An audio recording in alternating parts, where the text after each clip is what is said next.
Halo teman-teman semua, selamat datang di channel Story 3M, di mana kita kali ini akan menceritakan alur cerita dari manhwa yang berjudul The World After the Fall. Baiklah, tidak perlu berlama lagi, langsung saja kita masuk ke dalam alur ceritanya. Sekarang kita diperlihatkan pemandangan selatan Chaos yang berada di samudra yang luas, di mana itu adalah benteng Kastil Dryad. Benteng tersebut terbuat dari akar tumbuhan kuno yang berasal dari Guardian Horn Base, tipe tanaman yang mengambil nutrisi dari samudra.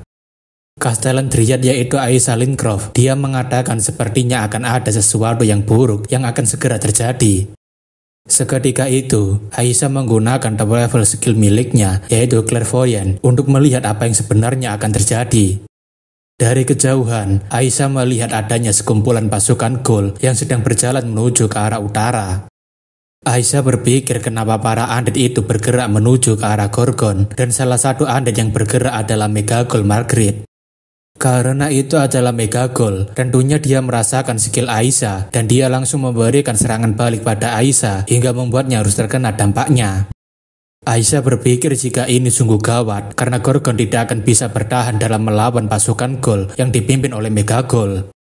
Aisha rasa dirinya harus mengirimkan kabar buruk ini pada kastelan baru itu sebelum mereka terkena malapetaka yang tidak bisa dihindari.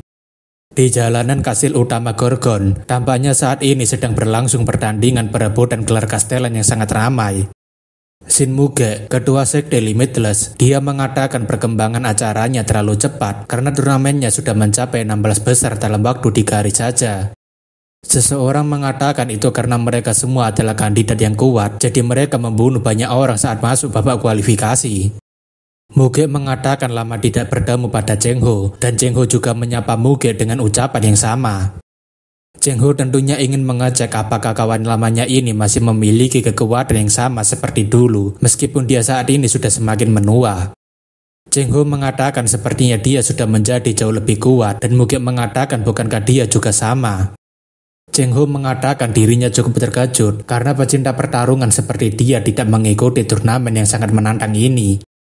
Muge mengatakan dirinya suka bertarung, namun bukan berarti pertarungan murahan seperti ini, dan Cheng Ho mengatakan sepertinya Gang Huang akan merasa sangat tersinggung jika mendengarkan ucapan barusan.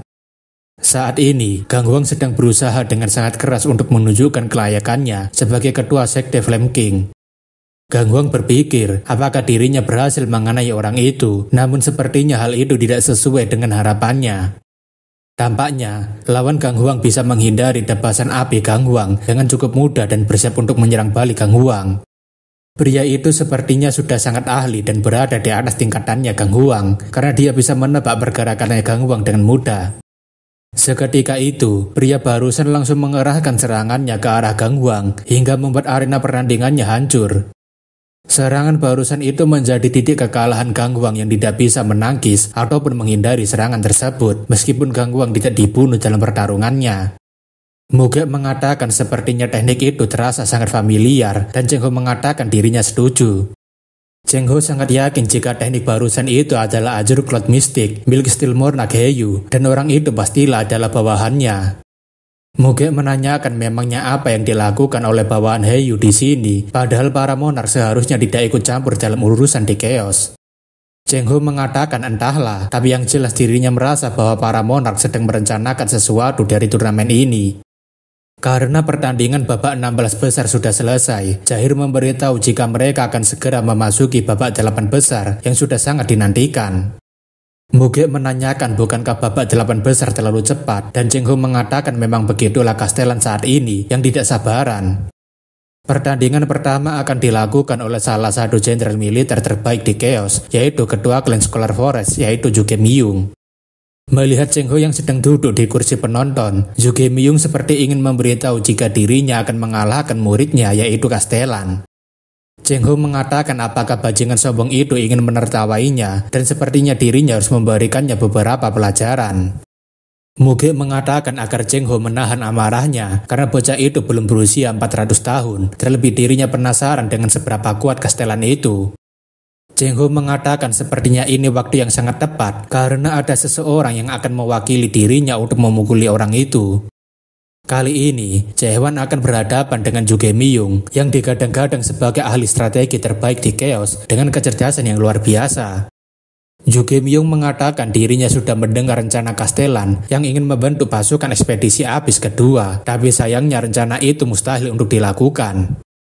Muge menanyakan apakah bocah itu adalah Castellan yang baru, dan Cheng Ho membenarkan meskipun dia masih muda, tapi kemampuannya tidaklah lemah. Muge tentunya semakin penasaran bagaimana Castellan baru itu akan menang melawan Ju Ge-myung, terlebih orang itu cukup licik. Ju Ge-myung sambil menunjuk Jaehwan mengatakan dirinya akan menunjukkan seberapa jauh perbedaan antara seorang pemula yang baru lahir dengan seorang ahli. Muge menanyakan energi Castellan itu terasa cukup mirip dengan Cheng Ho, jadi apakah Castellan itu juga adalah muridnya? Cheng Ho mengatakan apakah Muge berpikir jika monster yang bertarung di bawah sana itu terlihat seperti seorang murid yang dirinya ajar. Baru saja pertandingan dimulai, semua penonton sangat terkejut dengan apa yang baru saja terjadi. Muge tentunya ikutan terkejut karena pertandingan yang seharusnya cukup sengit berakhir dengan sangat cepat. Bahkan, Jaeher dan Yuruhen tidak bisa berkata apa-apa melihat Castellan mereka yang melakukan pertandingan dengan begitu singkat. Benar sekali, Ju Ge yang sedari awal sudah sombong dan ingin menunjukkan kekuatannya, malah harus dibantai dalam sekali serang. Setelah terkena serangan telak Jaehwan, Ju Ge-myung berpikir jika dirinya sudah menduga bahwa lawannya adalah Castellan karena lawannya di babak 8 tertulis kosong. Ju Ge-myung tentunya sangat senang karena lawannya adalah Castellan, sebab ini adalah kesempatan baginya untuk memberikannya pelajaran. Ju Ge-myung menganggap jika ini adalah turnamen bodoh, tapi dirinya tetap mengikutinya agar bisa menunjukkan apa itu kenyataan. Menurut Ju Ge-myung, banyak orang di masa lalu yang memberikan harapan pada orang lain, memberikan tujuan hidup bagi orang lain yang sudah kehilangan hal tersebut. Akan tetapi, harapan yang tidak kesampaian itu malah membuat keputusasaan yang jauh lebih besar daripada sebelumnya, karena itu dirinya akan melenyapkan harapan tersebut yang tidak akan pernah terwujud. Ju Ge-myung mengatakan apakah dia berpikir jika dirinya sudah kalah, padahal dirinya masih belum menyatakan untuk menyerah.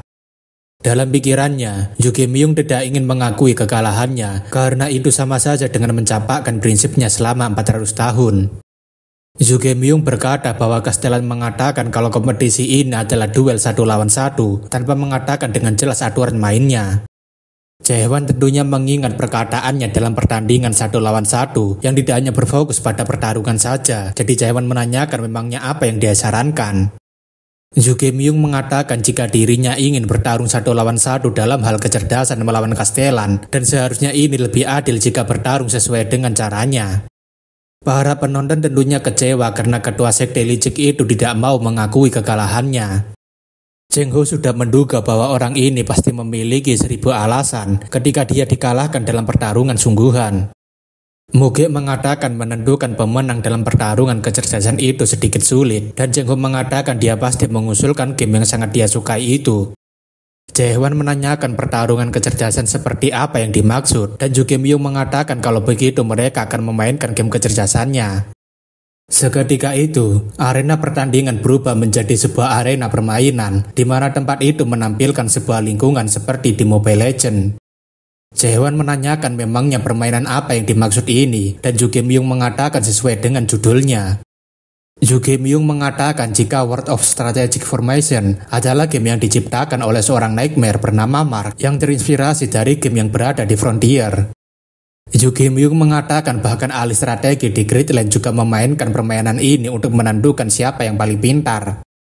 Dalam hatinya, Ju Ge-myung berkata bahwa dirinya adalah satu-satunya orang yang tidak pernah kalah dalam permainan ini di Chaos.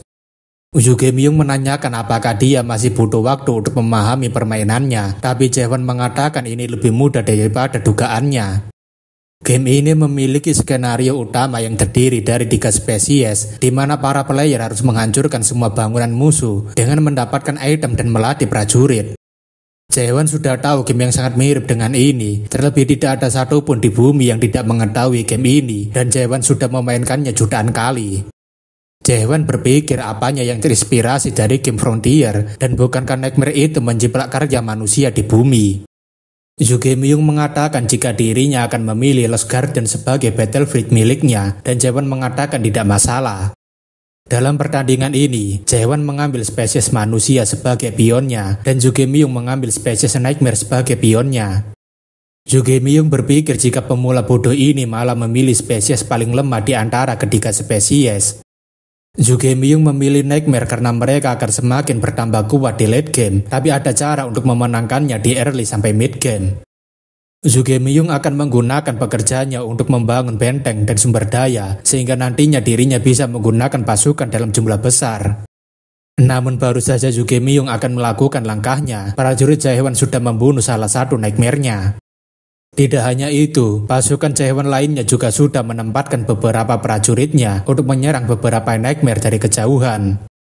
Joo Ge-myung tentunya sangat terkejut karena dirinya tidak pernah mengira bahwa pemula ini akan langsung menyerangnya di awal permainan. Joo Ge-myung menanyakan kenapa dia tiba-tiba menyerangnya tanpa aba-aba, terlebih dia juga menggunakan seorang petani sebagai penyerang. Akan tetapi, Joo Ge-myung tampaknya tidak menyadari bahwa pasukan Jae-won sudah mulai mendirikan menara pengawas di depan battlefield miliknya. Terlebih lagi, Jae-won membuat pasukan pemanahnya bersembunyi di balik menara pengawas untuk menghabisi para Nightmare satu persatu. Joo Ge-myung berpikir, memangnya strategi apa ini dan kenapa dia menggunakan petani dengan ketahanan yang tinggi sebagai perisai agar para Nightmare tidak bisa mendekati menara pengawas. Kalau pasukan Jae-won dibiarkan menyerangnya seperti ini, maka Joo Ge-myung tidak akan pernah bisa melawan balik. Joo Ge-myung menanyakan memangnya strategi apa yang dia gunakan, dan Jae-won menanyakan apa maksudnya. Dalam hati, Jae-won sebenarnya menggunakan strategi curang yang cukup populer di Korea, dan banyak pemain pro yang dihina kalau memakai strategi ini. Semua orang tentunya bersorak melihat Castellan bisa membuat Joo Ge-myung kebingungan, tapi Jeng-ho sendiri tidak habis pikir dengan apa yang dilakukan Jae-won. Joo Ge-myung berpikir, kenapa pemula seperti dia bisa mengetahui strategi seperti ini, padahal dia bilang baru pertama kali memainkannya. Joo Ge-myung mengatakan Castellan tidak boleh bermain seperti ini, karena sudah tradisi kalau player tidak boleh menyerang di 10 menit pertama, tapi Jae-won menanyakan memangnya tradisi apa. Joo Ge-myung mengatakan normalnya 10 menit pertama adalah membangun dan mengumpulkan item, tapi Jae-won menanyakan apakah itu tertulis di dalam aturannya. Joo Ge-myung tentunya tidak bisa membalas pertanyaan Jae-won karena tradisi itu tidak pernah ditulis, dan Jae-won mengatakan kalau tidak ada berarti tidak ada masalah. Tentu saja, Joo Ge-myung sudah terkena skakmat oleh Jae-won, dan dia hanya bisa tertunduk lesu karena dirinya sudah tidak bisa melawan balik dalam kondisi seperti saat ini. Joo Ge-myung berpikir, siapa sebenarnya orang ini, kenapa semua tentangnya tidak masuk akal, dan dia sangat berbeda dengan semua orang yang dirinya kenal. Pada titik ini, Joo Ge-myung menyadari jika dirinya tidak akan pernah bisa memprediksi batas kemampuan Castellan dan dirinya tidak akan pernah bisa menang melawannya. Joo Ge-myung berpikir, apakah mungkin selama 400 tahun ini dirinya hanya menunggu seseorang yang dapat mematahkan kekecewaannya. Joo Ge-myung mengatakan dirinya mengakui kekalahannya dan dirinya tidak akan meminta pertandingan ulang atau apapun itu. Setelah pertandingan melawan Joo Ge-myung selesai, Jeng-ho menanyakan sejak kapan Jae-won belajar tentang strategi militer. Jeng-ho dan Muge saat ini mendatangi Jae-won, dan Jeng-ho mengatakan dirinya mengira jika Jae-won hanya orang yang menghabiskan waktunya hanya untuk menusuk saja. Jeng-ho mengatakan teknik barunya Castellan itu terinspirasi dari teknik slash miliknya, jadi agak tidak tepat jika Jae-won hanya cuma tertarik dengan tusukannya saja. Jeng-ho mengatakan bukankah teknik yang baru saja Jae-won gunakan untuk melawan Joo Ge-myung adalah spiral slash. Jae-won mengatakan apa maksudnya itu, dan Jeng-ho mengatakan jika spiral slash adalah nama terbaik untuk teknik tersebut. Beberapa waktu yang lalu, Jae-won dan Jeng-ho berdebat soal nama baru tekniknya Jae-won yang terinspirasi dari teknik tebasannya Jeng-ho. Akan tetapi, Kaiman malah berpikir untuk menyarankan agar Castellan memberikan nama spiral execution, dan Jae-won setuju dengan Kaiman. Jeng-ho menanyakan apakah Jae-won serius ingin memberikan nama tekniknya sebagai spiral execution, dan Jae-won mengatakan itu lebih baik daripada spiral slash. Jae-won kemudian melirik ke arah Muge sambil mengatakan sepertinya Pak Tua satu ini cukup kuat, jadi apakah dia mau mencoba satu ronde dengannya. Muge menanyakan apakah dia adalah tipe yang berkenalan menggunakan ototnya, dan Jeng-ho mengatakan bocah ini memang sedari awal tidak pernah memiliki sopan santun pada orang yang lebih tua. Jae-won mengatakan semua orang tua di sini tidaklah lemah dan mereka semua kuat, jadi dirinya tidak perlu bersikap manis pada mereka. Melihat Cheng Ho yang begitu bersemangat berbicara dengan bocah ini, Muge merasa jika tatapan Cheng Ho sudah mulai berubah menjadi lebih baik setelah pembubaran pasukan ekspedisi Abyss. Mulok, sebagai ketua ekspedisi Abyss 900 tahun lalu, dia memberikan harapan dan tujuan hidup bagi para penduduk di Chaos. Namun pada akhirnya dia berakhir menjadi simbol keputusasaan.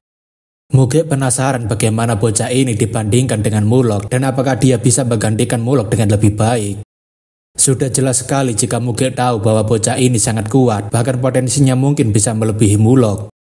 Akan tetapi, Muge tidak merasakan sifat keadilan sama sekali pada bocah ini dan berbeda dengan Mulok yang sudah dewasa dan bijaksana.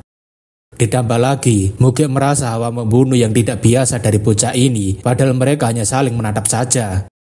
Seketika itu, Muge merasakan dunia Jaewan melalui tatapannya, dan hal tersebut tentunya membuat Muge menjadi sangat merinding.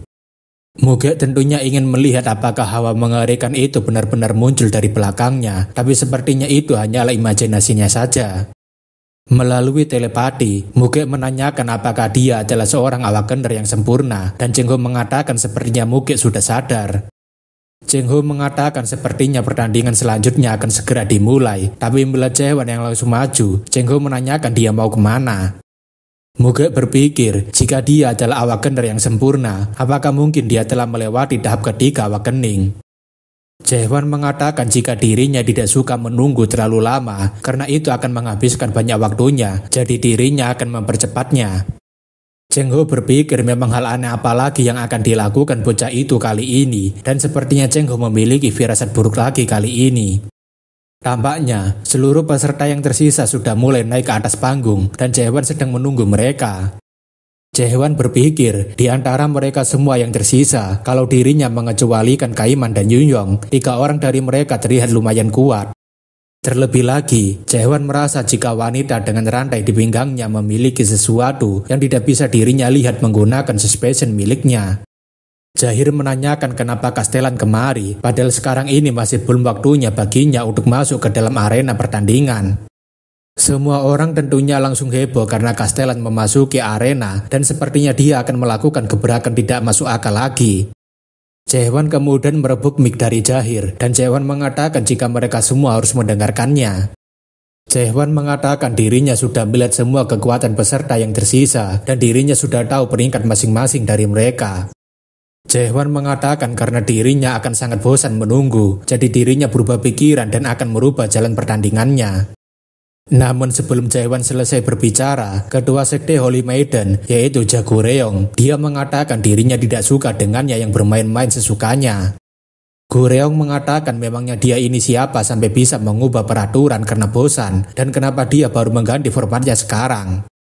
Jaewan mengatakan dirinya akan membatalkan pertarungan 1 lawan 1 dan Go Reong mengatakan apakah dia ingin agar mereka bertarung secara berkelompok. Jaewan mengatakan kurang lebih seperti itu, tapi Go Reong mengatakan itu tidak bisa karena membagi peserta dalam tim hanya akan menjadi masalah dan bagaimana mereka nanti akan menentukan pemenangnya. Jaewan mengatakan sepertinya anak kecil ini sudah salah paham dan tidak mau mendengarkan peraturannya sampai selesai. Jaewan mengatakan dirinya tidak mau membuat semuanya bertambah jadi rumit dengan membagi mereka dalam beberapa tim karena hanya akan ada satu tim yang berisikan mereka semua. Semua orang tentunya sangat terkejut dan Go Reong menanyakan apakah maksudnya dia ingin mereka semua bergabung untuk melawannya. Jaewan membenarkan ucapannya barusan karena mereka semua akan menjadi satu tim untuk melawan dirinya seorang diri. Jaewan berjanji akan memberikan posisi Castellan bagi siapapun di antara mereka yang pertama kali mengalahkannya. Semua penonton tentunya semakin bersemangat setelah mendengarkan Castellan Gorgon menantang semua peserta secara bersamaan, dan inilah waktunya bagi mereka untuk melihat kemampuan Castellan yang sebenarnya. Wanita rantai mengatakan dirinya tidak menyangka jika Castellan Gorgon yang baru akan melakukan sesuatu yang sangat luar biasa. Wanita rantai mengatakan sepertinya akan terjadi banyak hal yang menarik selama turnamennya berlangsung jika semua ini terus berjalan seperti sekarang.